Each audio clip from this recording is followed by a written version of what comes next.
This is Pixelated Audio, and you're listening to GunMaster.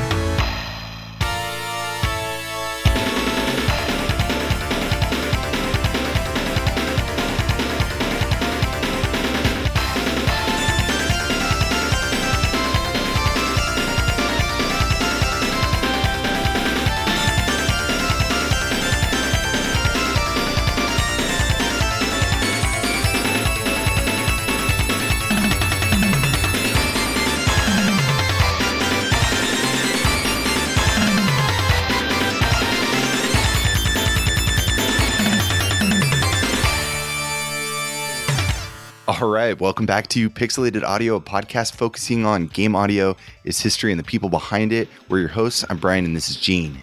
Welcome, Sailor Scouts, to GunMaster. I was getting a bit of a Sailor Moon vibe with that. That was the opening or intro track for the game GunMaster, which was an arcade game released in 1994.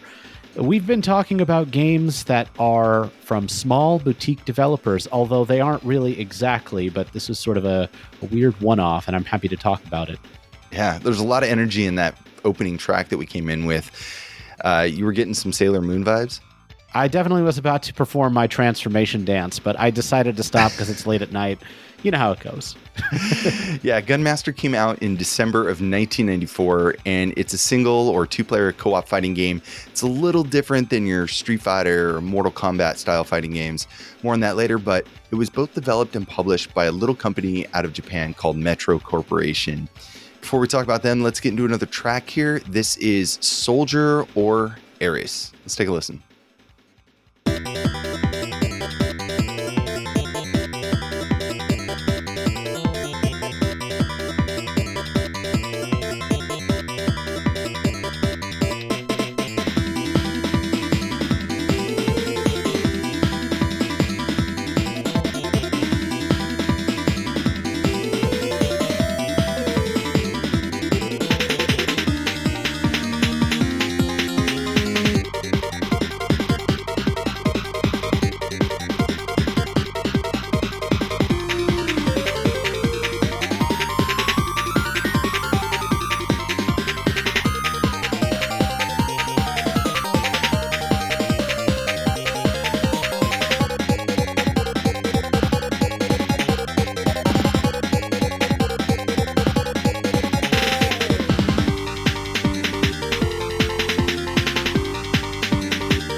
You just heard Soldier or Aries, and that's ore as in like mining ore, composed by Famishin, Shadow, and Maz.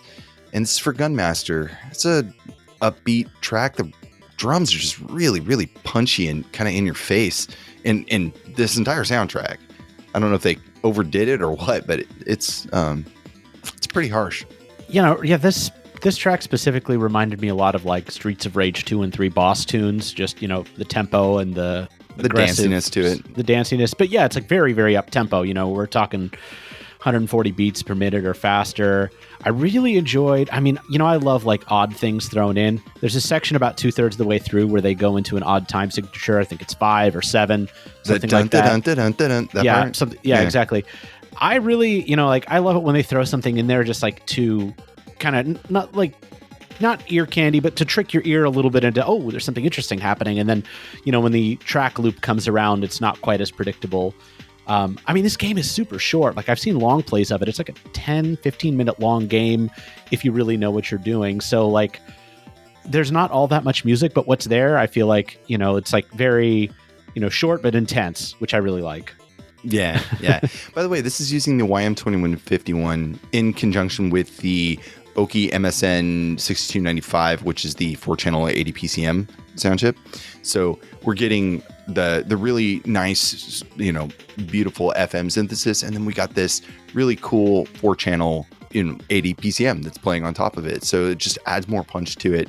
And I think 94 is already, the YM2151 at this point is dated, but it's just amazing that it's still so versatile and so loved and used. It's cheap, right? It's easy to put this chip in any arcade for pennies on the dollar, but at the same time, there's a lot of experience out there that have used this chip over the years, and you can make really good music. So we love our seasoned chips on this show. If the developers are putting out their cigarette ash on the chip because it's been around so long and nothing's going to happen to it, they're putting their love into this.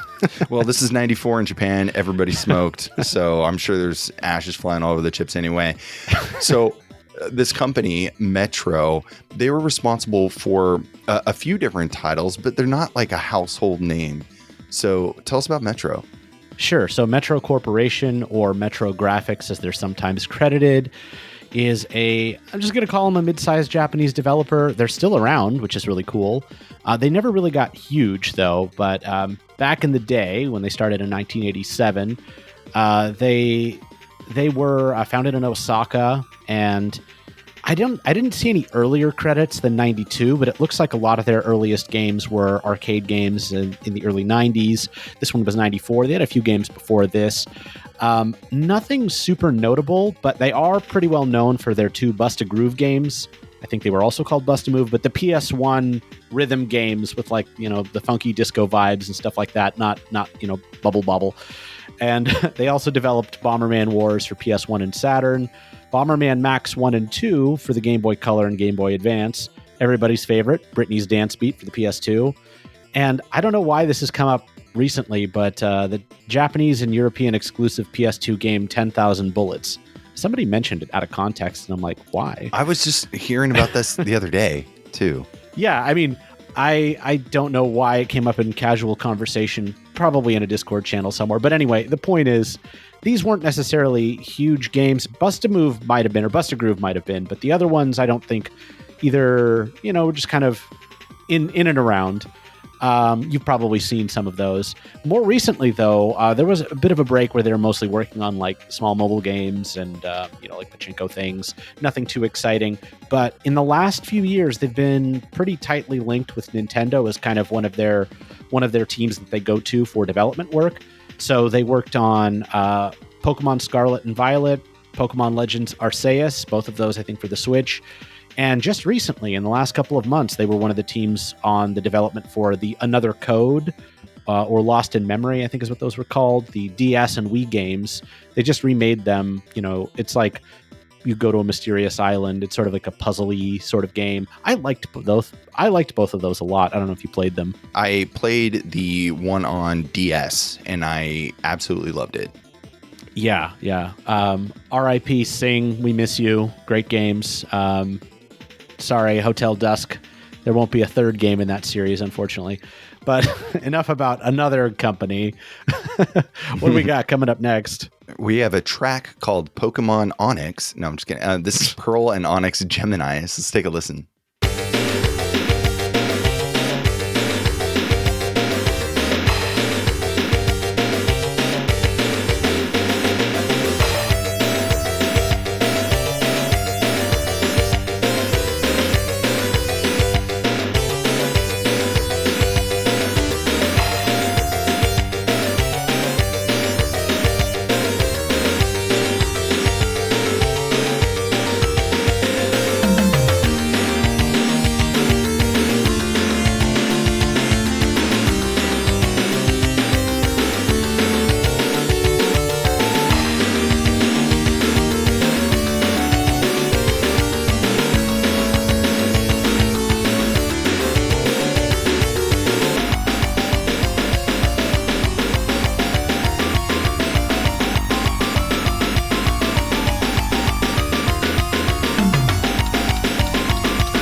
All right, you just heard Pearl and Onyx Gemini, composed by Famishin, Shadow, and Maz for GunMaster in the arcade. Good track. Reminded me a little bit of the Yoko Shimomura stuff from Street Fighter 2. I mean, it's FM, first of all, and it's like kind of fast-paced.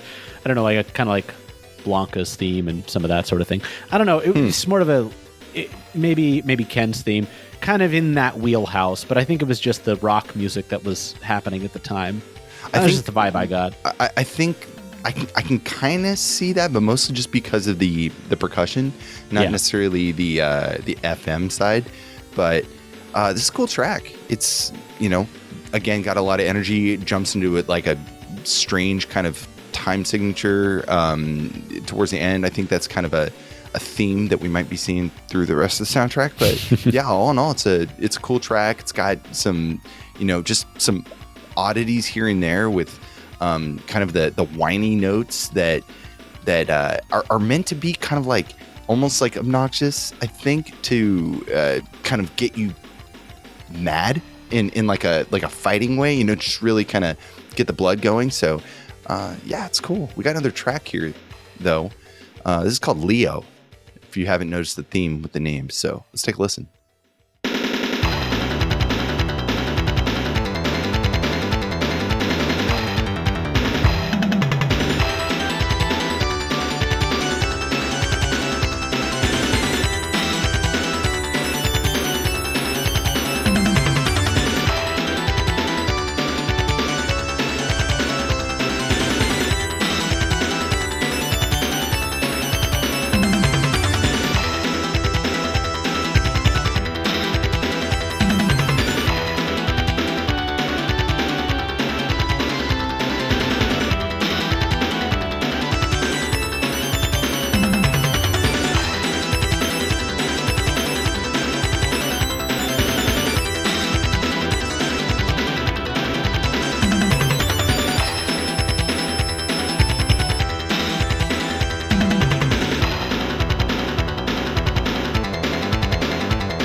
Yeah, that was Those Who Fight from the game Final Fantasy VII. Oh, wait, no, sorry. Wrong year, wrong system, wrong everything.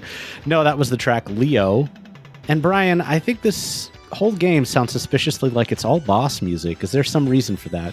There is. But, I heard the Final Fantasy. I can get that. But I'm picking up. If you drop the bass line, just completely drop that out. This is a Toho track entirely. This is like the early, the first 5 games. This is a Toho track because how like the early Toho tracks, they didn't really have a heavy bass line. It was mostly that just like really like ringy melody, and very dancey and very upbeat, very all over the place. And that's the vibe I got. Yeah. So back to the boss music stuff. The reason why this all sounds like boss music is because it kind of is. It's all kind of boss music. GunMaster is a beat 'em up game consisting of 14 different stages where the objective is to defeat 1 or 2 specific boss enemies with whatever means possible. Punching, kicking, throwing, tackling, doing all different moves and shooting. The game GunMaster is kind of a lie because there's very few guns that I can even, see in the game. Even when you're playing, I mean, there's like one move you can maybe shoot, but it's more about kicking, blocking, jumping, throwing, guard, and stuff. There's really only 2 buttons too. So except for the first introductory and final stage, you can choose the order in which you want to tackle each of these other opponents, right? So again, even though it only uses 2 buttons, there's quite a lot of special moves and combinations that you can do to increase your repertoire of moves, right? So it's like, up and A and B together and down. I mean, it reminds me of like an early Neo Geo or a Neo Geo Pocket Color fighting game, right? Where even though there's limitations on the number of buttons and stuff, there's still really a lot of stuff you can pull off, especially if you get into it. The game is really bright and colorful.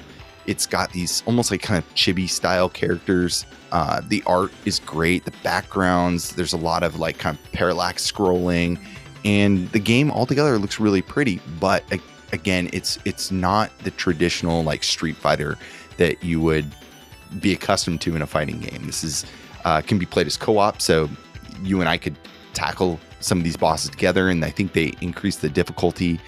But yeah, it's just like boss fight after boss fight, and you get to choose around the map where you get to go almost like Mega Man style. Yeah, it's a little bit like if Gunstar Heroes was entirely a boss rush, essentially. Like there's a little bit of platforming, there's like some, top level, bottom level, some little, crap enemies that you can kick around, but in general, your target is the boss. And there's not really a whole lot to the stages. They scroll a little bit in each direction. But yeah, I mean, it's like one map. Yeah, you don't really pretty much. I do wonder how much it might have been. I actually looked this up. So Gunstar Heroes came out around the middle of 93, and this game came out towards the end of 94. It's not impossible that they played it and thought, oh yeah, this is pretty cool. Like some influence there, yeah. Yeah, it's not like a carbon copy by any means. It's got its own identity, and there's like a lot of cool ideas thrown in. Like, yeah, the boss rush, and there's some varied bosses, although there is a like walking crab boss, which seems very, very literal to me. But the rest of the bosses are pretty inventive. Some of them are like, a tag team boss. Some of it's like just, one kind of powerful guy that's really good at martial arts, and like it's sort of like it kind of runs the gamut in terms of the variety of types of enemies. They're usually 1-on-1 or 2-on-1 kind of deals, though. Yeah, but the game is pretty fun. I played it several weeks ago, and yeah, it's cool. It's a very arcade game, right? It's one of those things you put in your money, you enjoy, you get out, and then you probably don't play it again for a long time. But you walk into an arcade, as you often do, and you see it and you're like, hey, I can go for this another round after a few years at your local Chuck E. Cheese. Anyways, we got quite a few more tracks, actually. This is Turquoise, and let's take a listen.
All right, that was Turquoise, composed by Shadow, Maz, and Famishin for GunMaster. You know what I really like about this track is initially when it first came on, I'm like, oh, not a 16th is going to waste. It's just like everything's going on all at once. But there's that nice little break where the drums drop out just long enough to give you a bit of a reprieve. And so it feels even more satisfying when all that stuff comes back. I really like the frantic energy of this one. It's like manic, but sort of contained in a weird way. I like it. Yeah. I mean, we could drop out the Oki chip entirely for a second here and just see how it sounds.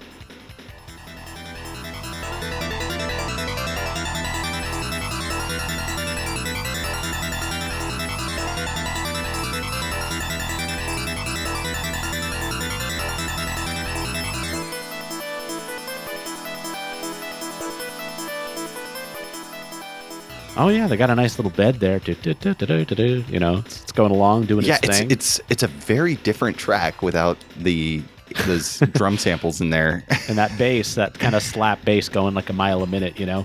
Yeah. What do we got next? So the next track, if you haven't noticed, and you know, I haven't played the game, Brian, so you're going to have to tell me if this is correct, but it seems to me, based on the track titles, that your character is something of a treasure hunter, because he's going after the, you know, the gemstones or the astrological signs. So this next track is Tourmaline, Virgo.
That was the track Tourmaline, Virgo, and that has satisfied every power fantasy that you probably have.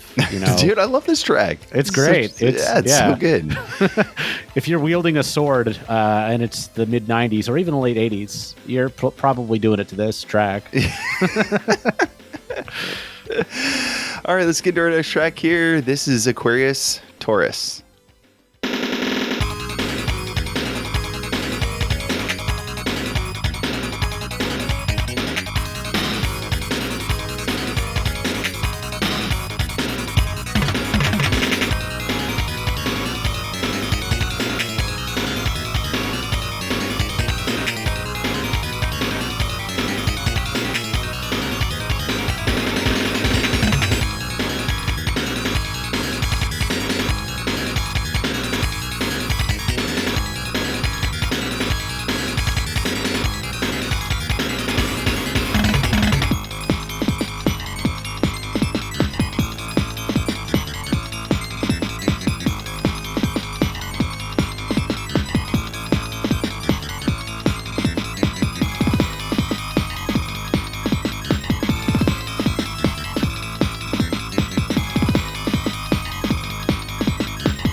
All right, composed by Famishin, Shadow, and Maz. That was Aquarius Taurus for GunMaster in the arcade.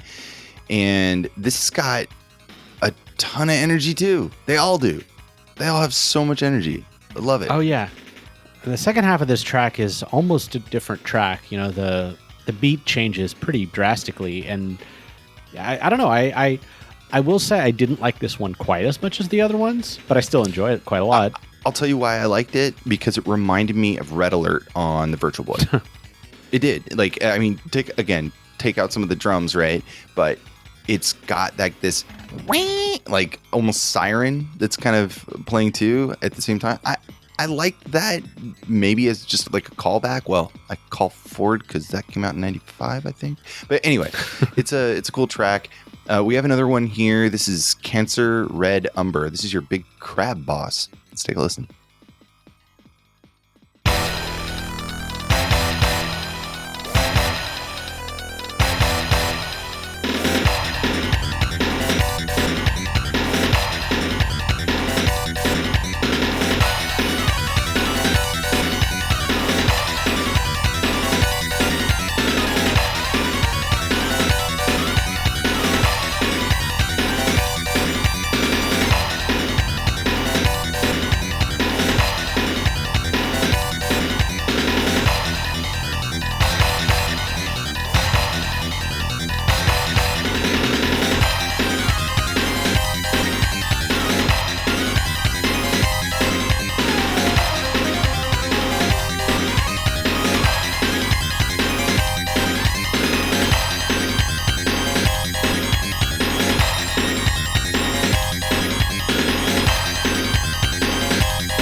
That was Cancer, Red Umber, or possibly Red Amber. It's hard to tell because we're sort of guessing a little bit from the English transliterations of this. But man, I gotta say, if I could hear this over the sound of the Street Fighter II machine, those quarters would be flying right out of my pocket. I'd be lining up to play this game. So much good music. Damn fine crab music. Oh yeah, this whole soundtrack just does not quit. Like there is, like it's kind of a cliche phrase, but they understood the assignment. You know, they're we have a game full of bosses. All right, I know what to do. I know what to do. How much higher can I make this FM patch go? They've got pretty high on that one. We got another track here. This is Capricornus. Let's take a listen.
That was Capricornus from GunMaster, composed by Famishin, Maz, and Shadow. We went from the dancing crab to a sea goat. This, at the end, right before it hits the loop, there's this really cool like drum breakdown, and I wanted that to continue, and it was too short. They could have kept it going. Oh yeah, this track could have been a little longer. I mean, the first 30 seconds is pure anticipation. And, to make a little plug for our last show, the second half sounded like it would have been straight out of Gigandes, just like drum cacophony going all over the place. I love this whole soundtrack. To be honest, I listened to bits and pieces of it, but I wanted to be a little bit surprised because it's relatively short. I know it came recommended from you, and I liked the first couple of tracks that I heard, so I was sort of like, let me kind of like get to it when we get to it in the show. And this one has not disappointed. It's been a really, really good, to say that it's high energy is almost redundant at this point because there has not been any low energy tracks that we've played so far, but I love this whole thing. Yeah. So one thing we haven't talked about yet, and I feel a little guilty that we didn't bring it up sooner, but the composers. Famishin, Shadow, and Maz. We don't know much about them.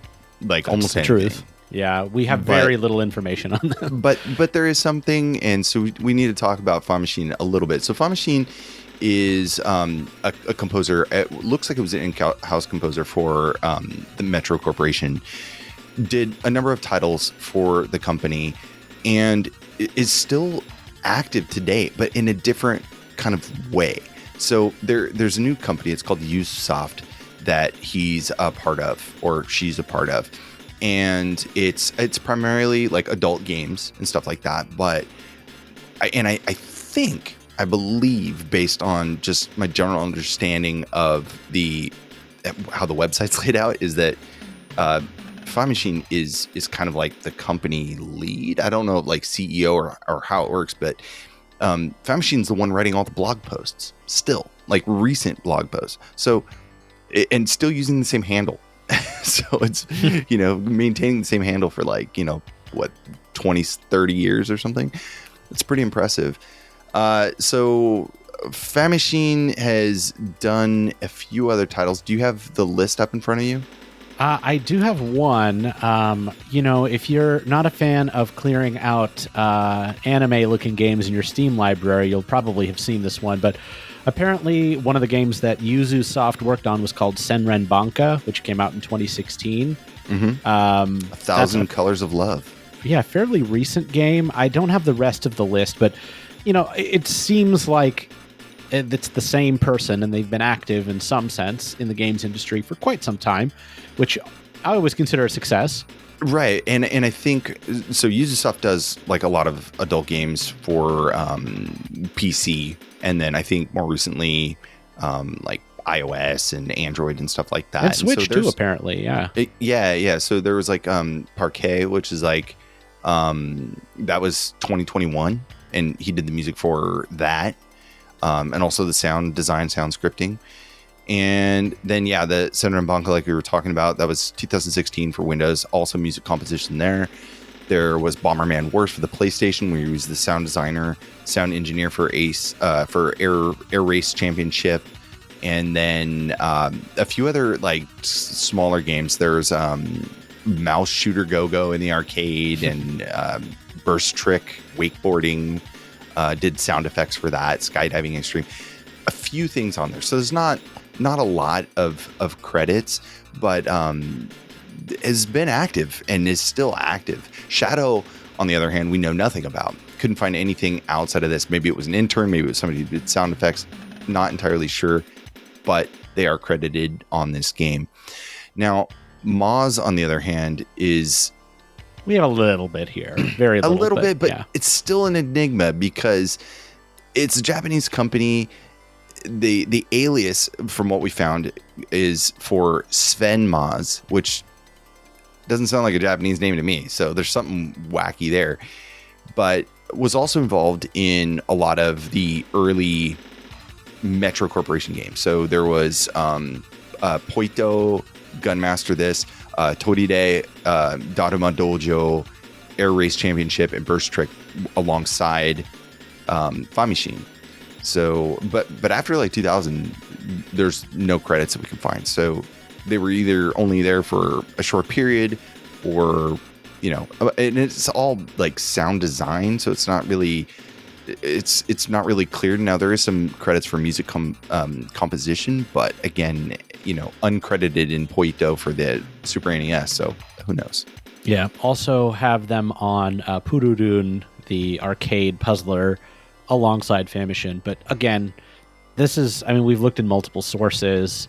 It's just, there's not even any alias or anything other than the alias, really. Just that's all we've got. So maybe they stopped going by the alias or stopped developing games. Hard to tell. Yeah. So, yeah. Well, there's one other thing we forgot to talk about is I have a lengthy diatribe here about birthstones and star signs. No, I'm just kidding. No, we're not getting into that, Gene. No, I don't. I did actually have to pull up a page on birthstones to make sure that I was somewhat accurate, because it was clear we were going in that direction. They're playing real fast and loose with the star signs and the gemstones here in the song titles. I'm not entirely sure. So the soundtrack, this is on VGM Ribs. You can download the pack. And if you if you play the game, apparently the track names are used in those scenes. So 2CHH did the rip of this. It's kind of unclear if the track names, because I think everything's like in English in the game. It's unclear if the track names have small mistakes in them, or if it's just when the pack was made. So I'm not entirely sure. Speaking of, I don't know if you had anything else to add, but I'm ready to move on to our next track. So just to round out the talk about gemstones, this last track is called Queen Dia, or Dia, probably short for diamond, if I had to guess. And that's going to be the last track before we close out the show, right? Yeah, so this is Queen Dia, or Queen Dia, however that's pronounced.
All right, that was Queen Dia, or Dia.